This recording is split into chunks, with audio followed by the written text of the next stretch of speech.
How to break free from mental slavery. They never needed chains to keep you small, only lies. Lies that told you who you were, lies that told you what was realistic, lies that wrapped themselves around your mind like invisible shackles and whispered, "This is just the way life is. You were born limitless, a force of divine imagination." But somewhere along the way, the world carved borders around your belief. They taught you to doubt yourself before you even knew who you were. They trained you to conform before you learned how to create. That's mental slavery, and most people never escape it, not because they're weak, but because they never knew they were imprisoned. Look around. You'll see men with expensive watches and broken spirits, women with beautiful faces and crushed dreams, people who have mastered the art of appearing free while being completely controlled by their fears, their patterns, their past. Mental slavery doesn't look like chains. It looks like scrolling for hours and calling it rest. It looks like staying quiet when your soul is screaming for more. It looks like following rules no one ever questions and traditions that no longer serve truth.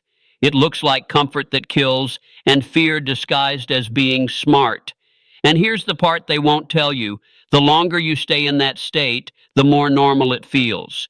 You stop noticing the cage. You decorate it. You make it cozy. You find others who live in the same illusion, and together you convince each other that freedom is dangerous, that risk is reckless, that dreaming is childish.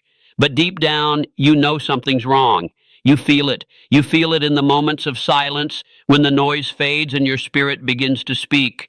You feel it when you watch others rise and a voice inside says, "That could be me."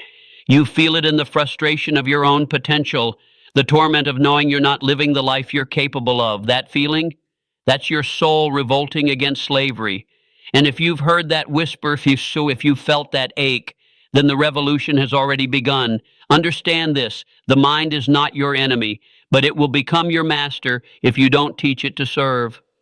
Left untrained, it will default to fear, to safety, to survival. But train it, discipline it, and it will open gates to a world most never touch. Your mind was meant to be a tool, not a tyrant, but we've let it become the dictator of our destiny. We've let anxiety run our days, let insecurity run our decisions, let trauma write our scripts. We don't live, we react. We don't build, we cope. We don't believe, we just endure. This is not life. This is a coma dressed up in routine.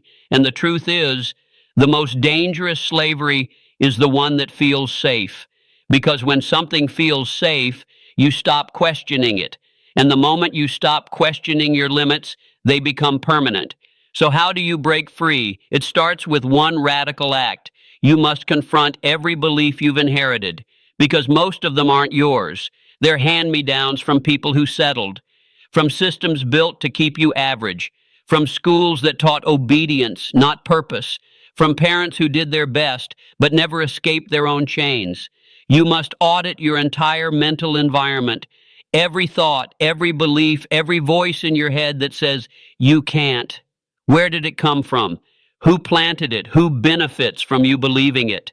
Because here's the hard truth. Someone, somewhere benefits from you staying small. Someone profits from your fear. Someone gains when you doubt yourself, when you stay in your place, when you ask for permission to be powerful. And every time you choose silence over self-expression, every time you shrink to make others comfortable, every time you betray your own potential to fit in, you feed the machine. But you can starve it. Everything changes when you stop trying to improve your life from the outside in and start shaping it from the inside out. You don't need a new strategy. You need a new standard. And standards are not set by what you say you want. They're revealed by what you tolerate, what you allow to continue, what you excuse in yourself. Do you wake up when the alarm goes off, or do you snooze it and lie to yourself that 5 more minutes won't hurt? Do you finish what you start, or do you stack half-built bridges that lead nowhere? Do you train your body, your mind, your craft, or do you numb your time with distractions and justify it with "I'm tired"? That's where your future is being built, in those silent decisions no one else sees. That's the battlefield where identity is won or lost. The person you're meant to become, they don't wait for motivation. They are governed by purpose. They move with precision. They speak with clarity. They walk into rooms with presence, not because they're faking it, but because they've earned it. Every late night when you wanted to quit but didn't, that's where character was built. Every early morning when the bed begged you to stay, but you chose mission over mood, that's when you rose. Not just in routine, in identity. Because becoming isn't something that happens in a moment. It's not found in some big opportunity or breakthrough. It's in the grind, the boring, the mundane, the days you wanted to disappear but showed up anyway. You think kings are born in light, they're born in the dark, in silence, in rejection, in failure after failure when they still chose to keep going. Do not underestimate how powerful you become when you consistently do what others avoid. That's what makes you rare. That's what builds the kind of internal gravity that pulls opportunity toward you. Not because you begged for it, because you became the kind of person who attracts it. You don't chase success. You build a version of yourself so aligned, so undeniable, that success has no choice but to show up. You think Tesla built his empire by waiting for the right mood? He slept in his lab. He worked through illness. He thought in years, not minutes. He didn't just act like a genius. He lived it day in, day out, without apology. You want to become the person you're meant to be? Then stop negotiating with your old self. That version of you, the one who settled, who feared, who avoided hard things, they don't get a vote anymore. You've outgrown them. The mind that got you here won't get you there. The habits that kept you safe won't make you strong. The identity that helped you survive won't help you thrive. So burn the script, rewrite the rules, and stop showing up like you're half committed to your own life. Because the future belongs to the one who acts like they've already claimed it, who walks with the fire of certainty, who makes decisions with conviction, not convenience, who builds without applause, trains without needing validation, creates without asking permission. That's what makes you dangerous. Not your talent, your standards, your consistency, your identity, forged, tested, refined.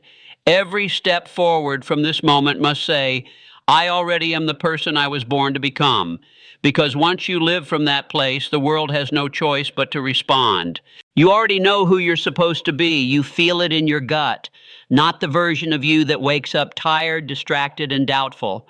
Not the version that second guesses, apologizes for dreaming, or waits for someone to give permission. No, deeper than all that, there is a version of you that is clear, powerful, disciplined, unstoppable. And the reason you feel that inner tension, it's because you're not acting like them yet.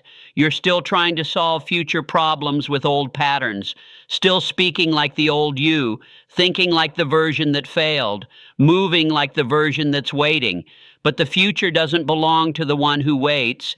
It belongs to the one who becomes.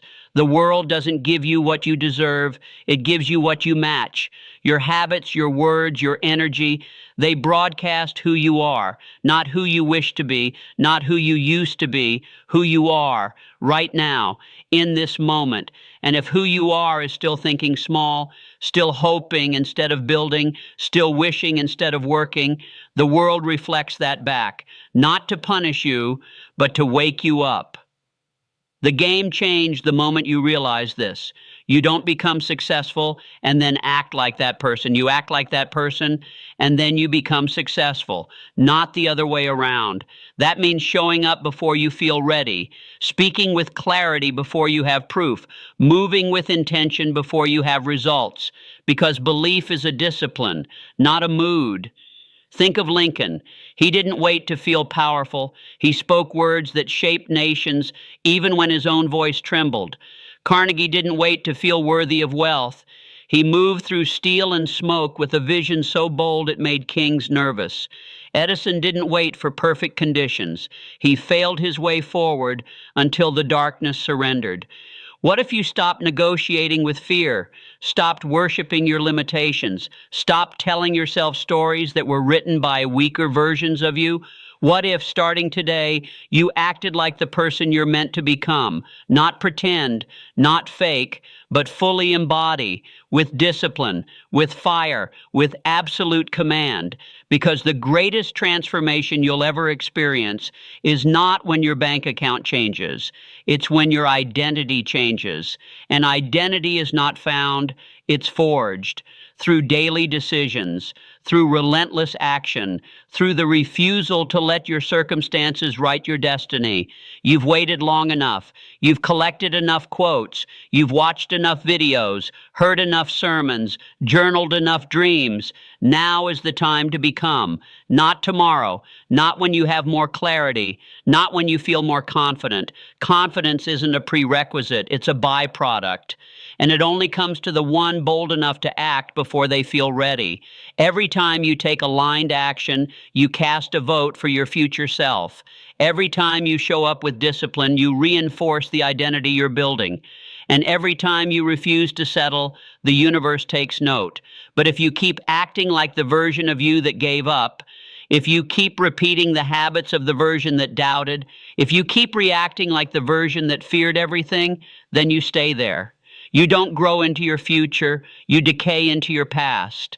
That's the quiet tragedy of most lives. They had greatness inside them, but they never acted like it. Clarity is the first weapon. You cannot hit a target you cannot see, and yet most people stumble through life with fogged up vision, chasing shadows, following crowds, obeying the script they never wrote. They chase money without a mission. They chase validation without values. And in the end, they lose both. If you want to be part of the 3%, you must become obsessed, not with results, but with direction. Ask yourself, not what do I want today, but what must I build for the next 10 years? What legacy must I carve with my life? Not what job pays the most, but what work awakens me. Because when your vision is clear, decisions become easy. Distractions lose their power. Time becomes a weapon, not a burden. And you move through life with the force of a man or woman on a mission. Henry Ford didn't ask what was possible. He asked what was necessary. Lincoln didn't ask for approval. He asked what was right. Walt Disney was laughed out of multiple studios, fired for lacking imagination, and yet he imagined a world that didn't exist and built it anyway. That's the kind of clarity the 3% live with. Not a clarity based on what's safe, but on what's necessary. Necessary for their purpose, necessary for their calling, necessary for the man or woman they were born to become. But clarity means nothing without action. Ideas are cheap. Everyone has them. Execution is the currency of success. And here's where 97% fail again. They wait for motivation. They wait until they feel ready. They confuse emotion with commitment. They pray for the mood instead of training the muscle. Discipline is not about how you feel. It's about who you decide to be, over and over and over again. When it's boring, when it's hard, when it's lonely, when no one claps, that's the forge where winners are made. Motivation whispers, discipline commands, and that's what separates those who wish from those who win. You think Carnegie felt like getting up? Then starve it. Starve it by waking up earlier than your excuses. Starve it by studying when your friends are scrolling. Starve it by taking action while others are still asking for permission. Starve it by refusing to dim your light just because the room is filled with cowards. Mental slavery dies the moment you stop negotiating with fear. There is no room for hesitation in the life you were born to live. No room for playing it safe when your purpose is calling you to set the world on fire. Look at the ones who changed history. They weren't the smartest, the richest, or the most prepared. They were simply the ones who refused to live by the limits handed to them. Malcolm X didn't wait for the world to approve of him. He took the chains off his mind and became a sword of truth. Nelson Mandela didn't escape prison. He became mentally free inside of it. Viktor Frankl, inside the concentration camps, discovered that the one thing no man could take from him was the way he chose to think. These men faced the worst of circumstances, yet still transcended them. So what's your excuse? You have a phone in your hand, access to more knowledge than ancient empires could fathom, and still You hesitate. You doubt. You sit. You wait for something to change without changing anything inside you. That's how mental slavery survives. It convinces you that change must come to you, but nothing real will ever come from the outside first. Every revolution is born within. Every breakout begins with a decision. Every new level of life starts the moment you stop living by the rules of a lesser version of yourself. And the rules are simple. Play small, avoid failure, don't speak up, be realistic, fit in, wait your turn, break them, every last one. Because greatness only comes to the ones bold enough to burn the script society wrote for them. You don't rewrite your story with a pen, you rewrite it with fire. You take every belief that kept you on your knees and you burn it down. You take every memory that told you you're not enough, and you rip the roots out. You stop calling trauma truth, and you start building from a new foundation. That foundation is identity. Because until you change the way you see yourself, you will keep building a free life with a slave mentality. You will keep building castles out of fear. You will keep reaching for success while secretly believing you don't deserve it. So let me ask you, who are you really? Not your job, not your title, not your income or your resume. Who are you when the noise is gone? Who are you when no one's watching? That version of you, the one buried under the layers of performance, fear, and conditioning, that's the real you. That's the version you've been dying to meet. And it's not out there. It's in you. Waiting, tapping, pounding at the door of your consciousness, screaming, "Let me out." You've felt it. In the quiet moments when you almost acted on your dream. In the late nights when you stared at the ceiling and asked, "Is this all there is?" In the fire that rises in your chest every time you hear truth spoken aloud. That's not coincidence. That's your awakening.